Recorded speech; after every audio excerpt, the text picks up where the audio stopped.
Good evening. It's Saturday, and we are fixing to read John chapter 2. And I do want to say something before we get started. I have been telling y'all that I'm enjoying watching The Chosen. I have gone back and watched it through. When a new season comes out, I'll go back and watch from the beginning to make sure that I'm caught up and in the right spot. And I have told y'all that every episode I watch, when I watch it, it's my favorite. Now, I do want to say this. It's an excellent show. It is not Scripture. I'm not saying it goes against Scripture. I'm saying I'm not putting it on the same level that I put the Bible.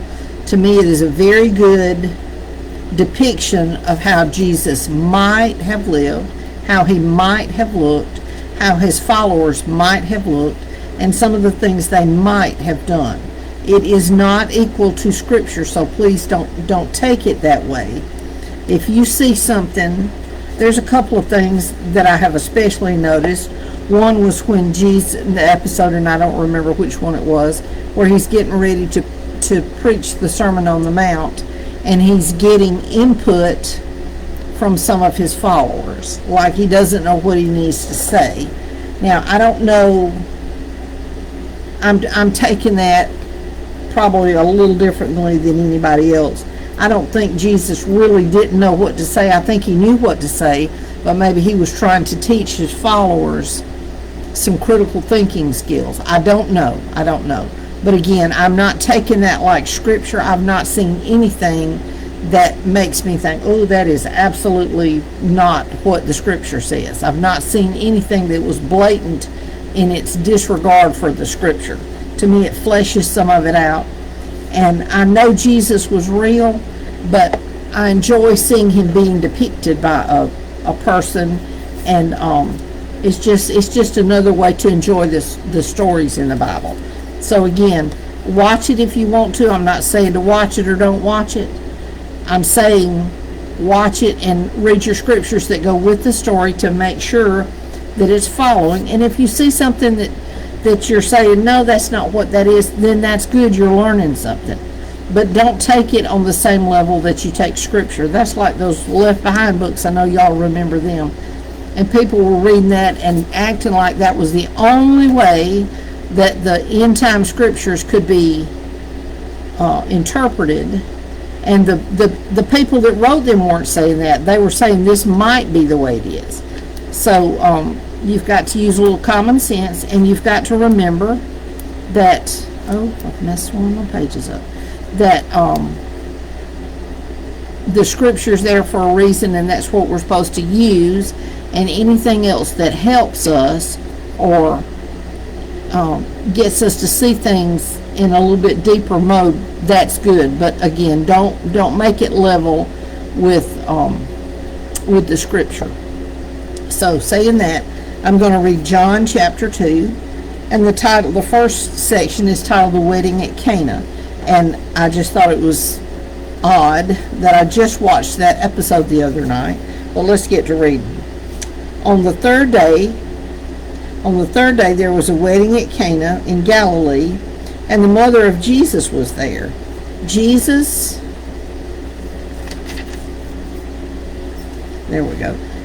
also was invited to the wedding with his disciples.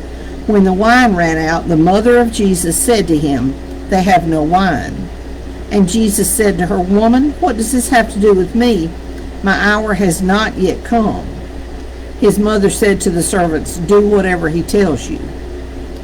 Now there were 6 stone water jars there for the Jewish rites of purification, each holding 20 or 30 gallons. Now, I want to say this.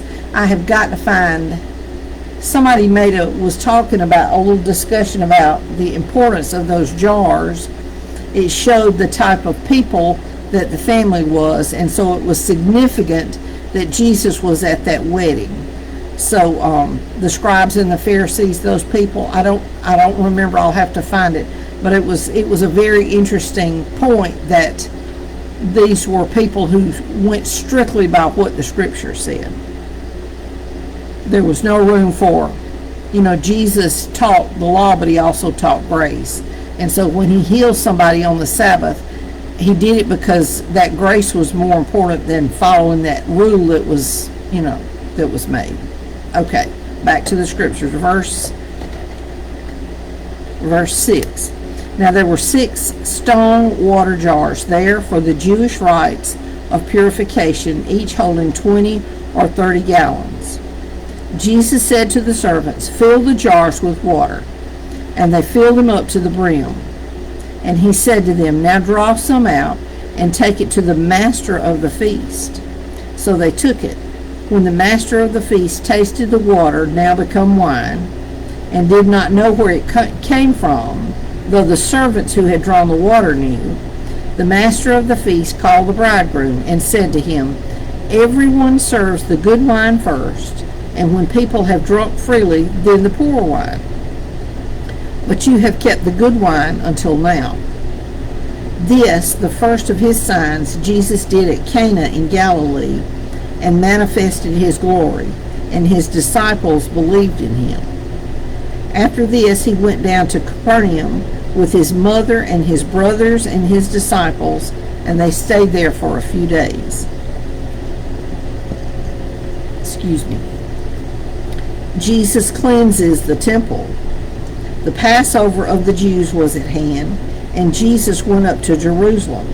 In the temple, he found those who were selling oxen and sheep and pigeons, and the money changers sitting there. And making a whip of cords, he drove them all out of the temple with the sheep and the oxen. And he poured out the coins of the money changers and overturned their tables. Now, why did he do that? Why was he upset because those people were there? It was not that those people were providing a service. From what little bit I have seen and understand,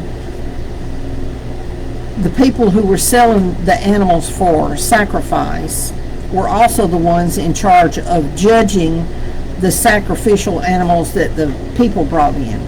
And so if somebody brought in a little lamb, and they looked at it and said, "Well, no, yours is not good enough, you've got to buy one of ours," can you see where that would be an abuse of power? And so that was why Jesus was upset, because they were ripping people off.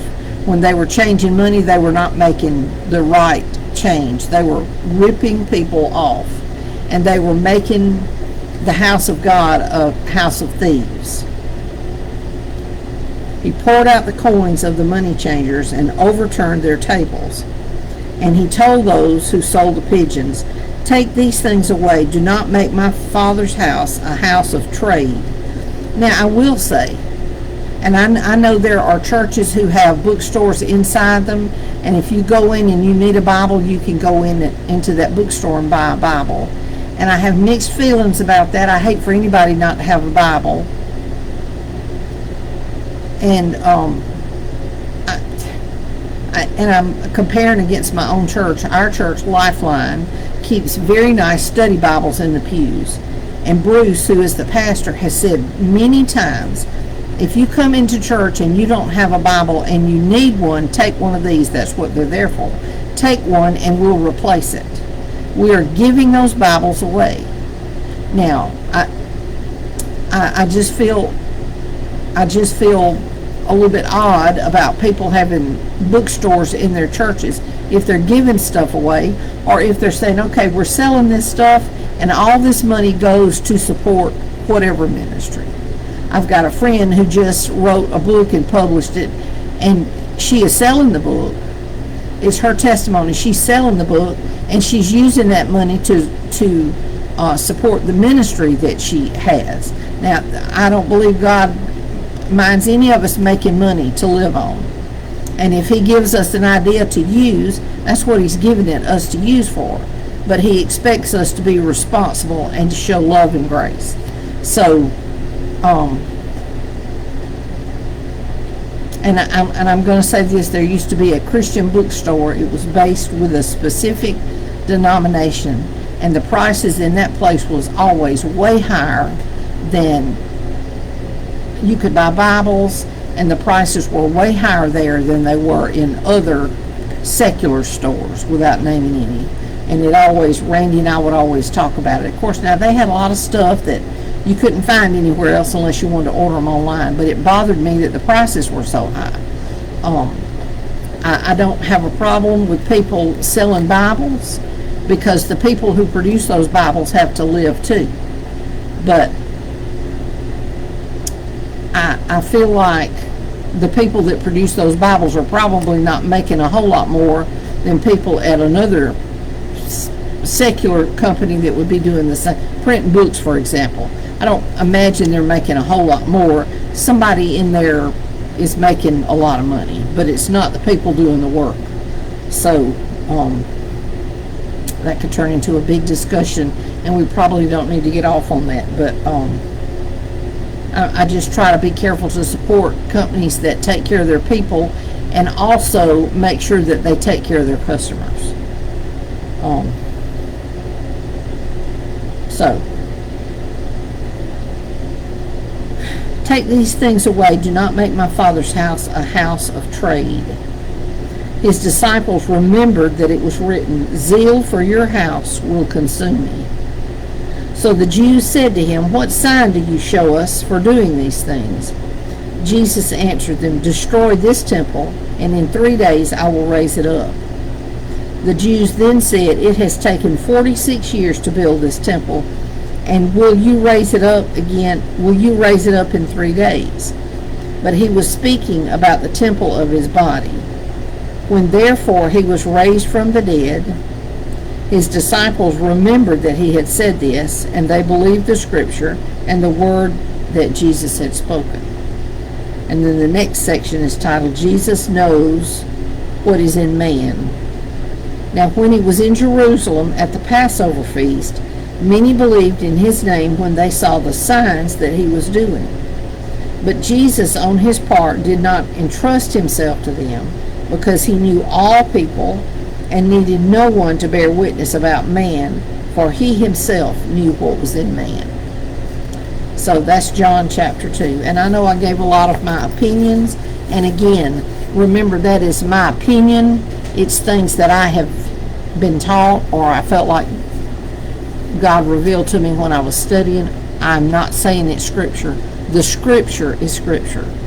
And you need to, anybody that's teaching or preaching or talking to you about, you always need to compare what they say to what the scripture says, because we are human and we will mess up, and I don't want to mislead anybody. And I've said this before, if I say something either on one of these videos or if I'm talking to you in person and I misstate something, please ask me about it. Don't say, well, she said so and so, because if it's not correct, I want to fix it. I want to make sure that I make it correct. I don't want to misspeak and mislead somebody. That would be a horrible thing. Not just because God would punish me for it. I just don't want to mislead people. So anyway, that was John chapter 2. Tomorrow is Sunday. I hope you are going to go to church somewhere. If you don't have a good church home and are looking for one, I'd invite you to come visit us at Lifeline. And I believe this address is on Wood Valley Road, but it's down there close to, because I can't remember and I'm not looking at the website, but it's down there close to Fort Dale Academy. And it's a wonderful place. The people there are loving and kind. We love each other and we love our visitors. That we don't have visitors. If you come, you're a part of us, whether you make whether you sign up to be a member or not. When you're there, you're a part of us. So if you need a place to go, consider coming. Consider coming and visiting with us. I think you'll enjoy. And if we're not the right fit, then we'll help. You need to find the right fit. But God will show you where you need to be. But anyway, I hope y'all have a good night. I hope you have a good day tomorrow. I've got a couple of fun things that I'm going to do after church. And so I hope you've got some big things planned, and we will see you Monday.